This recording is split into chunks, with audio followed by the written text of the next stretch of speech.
நெல்லைக்கு வருகை தரும் அமைச்சர் உதயநிதிக்கு உற்சாக வரவேற்பு. கிழக்கு மாவட்ட திமுக கூட்டத்தில் தீர்மானம் எடுக்கப்பட்டது.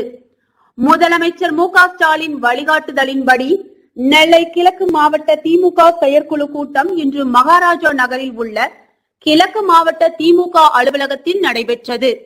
நெல்லை கிழக்கு மாவட்ட செயலாளர் ஆவுடையப்பன் தலைமை தாங்கினார். ஞான திரவியம் எம்பி முன்னிலை வகித்தார்.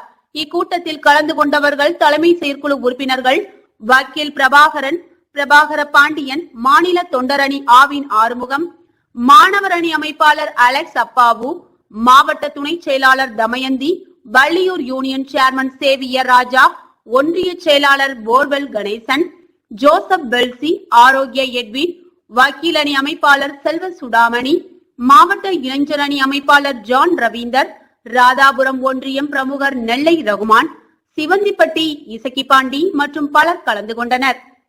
கூட்டத்தின் தீர்மானங்கள்: முதலமைச்சர் மு.க.ஸ்டாலின் பிறந்த நாளை முன்னிட்டு வருகிற 1ஆம் தேதி கட்சி கொடியேற்றி இனிப்பு வழங்கி கொண்டாட வேண்டும். ஏழை எளியவர்கள் பயன்பெறும் வகையில் நலத்திட்டங்கள் வழங்கி அந்த மாதம் முழுவதும் பொதுக்கூட்டங்கள், தெருமுனை பிரச்சாரங்கள் நடத்துவது என தீர்மானிக்கப்பட்டது.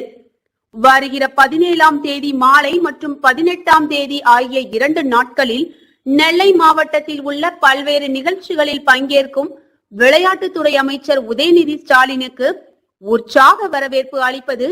நாளை மறுநாள் பாளை தனியார் பள்ளி மைதானத்தில் உரிமைகளை மீட்க ஸ்டாலின் குரல் என்ற நாடாளுமன்ற தேர்தல் பரப்புரை. கூட்டத்தில் பங்கேற்க உள்ள கனிமொழி எம்பிக்கு வரவேற்பு அளித்தல். அந்த தேர்தல் பரப்புரை கூட்டத்தில் திரளாக கலந்து கொள்ளுதல். வெளிநாடுகளுக்கு சென்று முதலீடுகளை ஈர்த்த முதலமைச்சருக்கு நன்றி தெரிவித்தல் உள்ளிட்ட பல்வேறு தீர்மானங்கள் நிறைவேற்றப்பட்டது. நெல்லை மாவட்டத்திற்கு ஏராளமான திட்டங்கள் தந்த முதலமைச்சருக்கு நன்றி தெரிவித்தல் ஆகிய தீர்மானங்களும் நிறைவேற்றப்பட்டது. இதேபோல் நாளை மறுநாள் மதியம் நெல்லை கிழக்கு மாவட்ட திமுக அலுவலகத்தில் மாவட்ட வக்கீல் அணி சார்பாக வார் ரூம் திறப்பு விழா நடக்கிறது. இதில் மாவட்ட செயலாளர் ஆவுடையப்பன் தலைமையில் சட்டத்துறை செயலாளர் இளங்கோ எம்பி கலந்து கொண்டு திறந்து வைக்கிறார்.